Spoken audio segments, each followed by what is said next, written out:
Alors l'année dernière à la bibliothèque du Chesnay, on a proposé tout un temps fort sur l'enfance au mois de mai.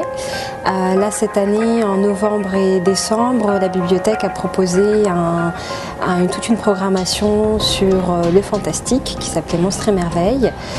Dans ce cadre, on a proposé plusieurs animations pour tous les publics, des ateliers artistiques pour les enfants et ajouter à la décoration qu'on a pu emprunter au service jeunesse une exposition de peinture, un bestiaire fantastique réalisé par l'artiste yvelinois Gonzalo Marquez, une soirée conte avec la compagnie L'Éventail des Contes qui a réuni une centaine de personnes.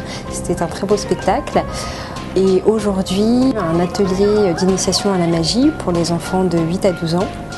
Avec un magicien amateur qui fait partie de l'association Les 78 Tours basée à Voisins-le-Bretonneux et qui réunit une trentaine de magiciens amateurs et professionnels et de tous âges.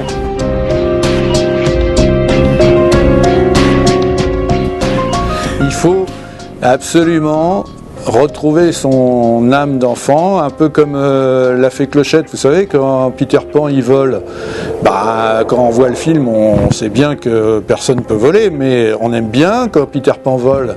Et c'est pareil, la magie, il faut oublier les trucs et puis croire en la magie, et à ce moment-là, ça devient magnifique. On a tout de suite le rêve qui vient s'installer, si on se laisse aller, et si le magicien est bon, évidemment.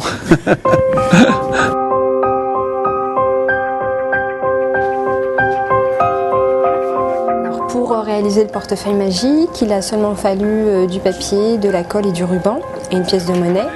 Donc à l'intérieur du portefeuille, il y a une petite pochette en papier, la petite poche secrète dans laquelle la pièce apparaît et disparaît.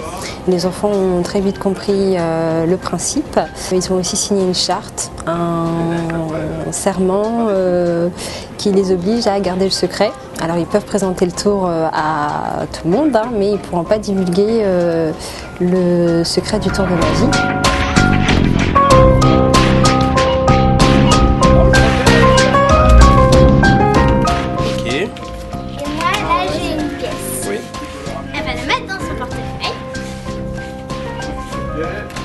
Je la mets dans mon portefeuille, je vais le faire. Tu vas la faire passer dans le mien. Abracadabra.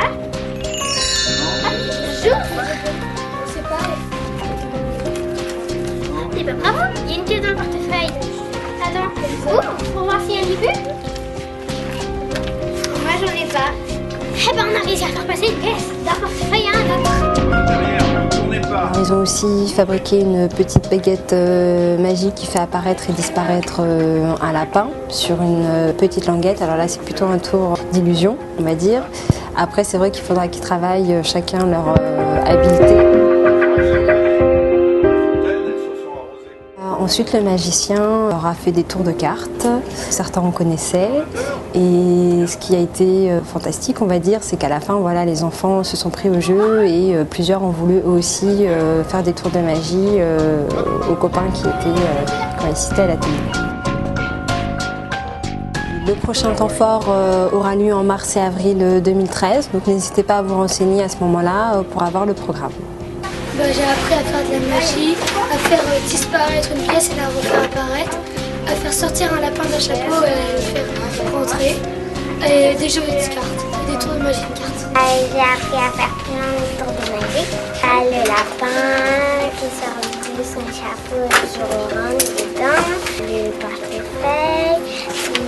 Alors il y a un shérif qui veut prendre des congés, alors il dit à son adjoint, je te laisse tout seul et tu vas t'occuper de